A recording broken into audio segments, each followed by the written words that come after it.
হাসিনার আমলে সিন্ডিকেট করেছে, আপনার আমলে এখন সিন্ডিকেট করবে। একটি নির্বাচন করতে এত সংস্কারের দরকার নাই। যে সংস্কার প্রয়োজন, যে সংস্কার দিয়ে জনগণ 40 টাকা চাল কিনতে পারবে, সেই সংস্কার আমার দরকার। এমন সংস্কার দরকার। হাসিনার আমলে সিন্ডিকেট করেছে, আপনার আমলে এখন সিন্ডিকেট করবে। প্রিয় বন্ধুগণ, একটা উদাহরণ দিই। ওমরা যাবেন, মাসে রোজা আরম্ভ হবে, আল্লাহ রসুল বিশ্বাসে মুসলমানের হজে যাবে। আমি গতকালকে একটি অনুষ্ঠানে শুনতে পেরেছি 40,000 টিকিট জেদ্দায় যেতে, সেই টিকিট 90,000 টাকা বিক্রি হচ্ছে। খবর রাখেন না প্রধানমন্ত্রী? এই টিকিট কারা কিনছে?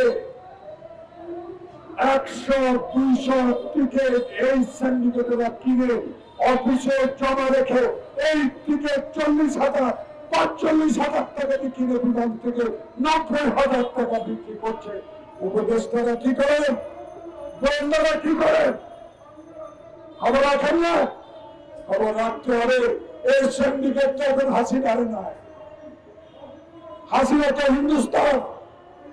তাই এই সিন্ডিকেটকে ধরে গরিব মানুষগুলো যাতে 40,000 টাকার টিকিট কিনতে পারে, সেই ব্যবস্থা করা দরকার। তাই আজকে আপনার কাছে অনুরোধ জানাবো, আসুন, আর বিলম্বিত নয়, আর দেরি নয়। শহীদ খোকনের রক্ত, মুখের রক্তের বিনিময়ে অর্জিত এই দ্বিতীয় স্বাধীনতার সম্মান আপনাকে অক্ষুণ্ণ রাখতে হবে। অনতিবিলম্বে নির্বাচনের তারিখ আপনাকে ঘোষণা করতে হবে। সংস্কার চলবে, নির্বাচনের 3 তারিখে চলবে, নির্বাচনের প্রস্তুতি চলবে।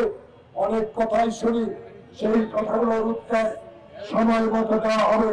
সবার কাছে সেই নেতা তারেক রহমান 16 বছরে দেশের বাইরে থেকে বাংলাদেশ জাতীয়তাবাদী শক্তিকে এমন পর্যায়ে নিয়ে এসেছে, সেই নেতার নির্দেশে বাংলাদেশে শতকরা 70 জন মানুষ এখন জাতীয়তাবাদী শক্তি তারেক রহমানের পক্ষে কথা বলে। তাই আজকে আমরা বলতে চাই, নির্বাচন দেরি না,